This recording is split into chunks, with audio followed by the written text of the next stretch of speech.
As a student, he was popular and even bagged an award titled Most Handsome Student.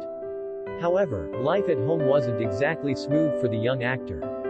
He later revealed that he witnessed violent incidents as a child but never really thought his parents were abusive, even though he acknowledged that others would probably perceive their actions as such. He said, "I was scared at the moment, but even then and immediately after that, I didn't ever question the love that mom and dad had or the love that they gave us." He also added that he faced abuse later as well when he was 18 years old and was attacked by an older man. Despite the difficult experiences that he's lived through, the actor doesn't think that he's ever felt like a victim. He added a positive note after the grim details and wrote, "I have a lot of proof that the world is conspiring to make me happy."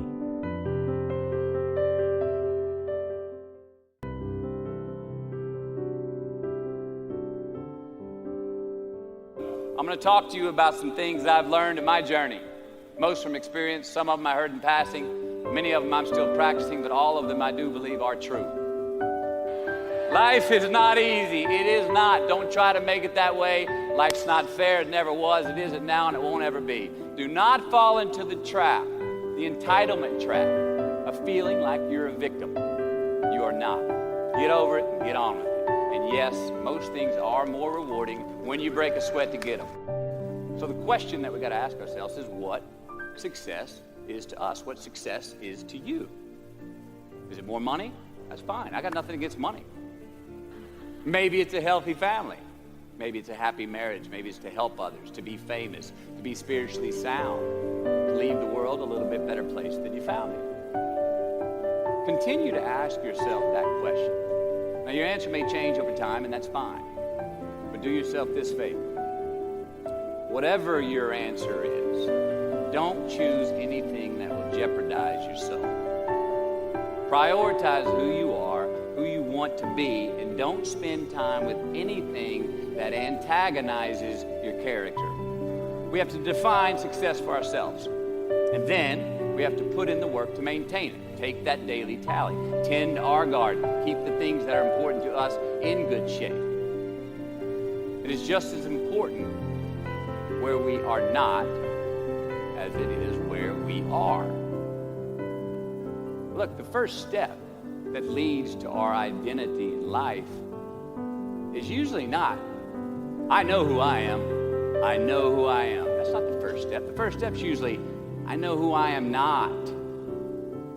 Process of elimination. Defining ourselves by what we are not is the first step that leads us to really knowing who we are.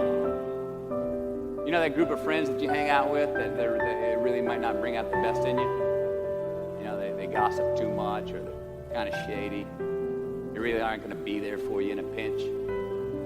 Or how about that bar that we keep going to that we always seem to have the worst hangover from? Or that computer screen, right? The computer screen that keeps giving us an excuse not to get out of the house and engage with the world and get some real human interaction. Or how about that food that we keep eating? Stuff that tastes so good going down, it makes us feel like crap the next week.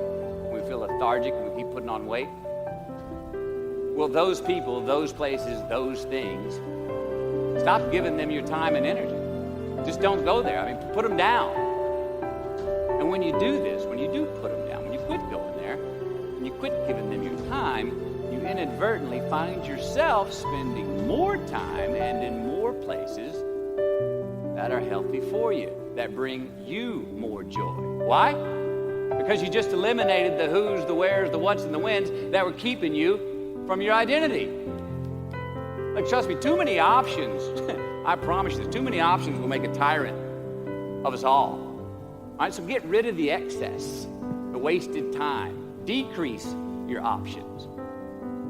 If you do this, you will have accidentally, almost innocently, put in front of you what is important to you by process of elimination. Knowing who we are is hard. It's hard. Give yourself a break. Eliminate who you are not first, and you're going to find yourself where you need to be. Instead of creating outcomes that take from us, let's create more outcomes that pay us back, fill us up, keep your fire lit, turn you on for the most amount of time in your future. And since we are the architects of our own lives, let's study the habits, the practices, the routines that we have that lead to and feed our success, our joy, our honest pain, our laughter, our earned tears. Let's dissect that and give thanks for those things. And when we do that, guess what happens? We get better at them, and we have more to dissect. Be discerning. Choose it because you want it. Do it because you want to.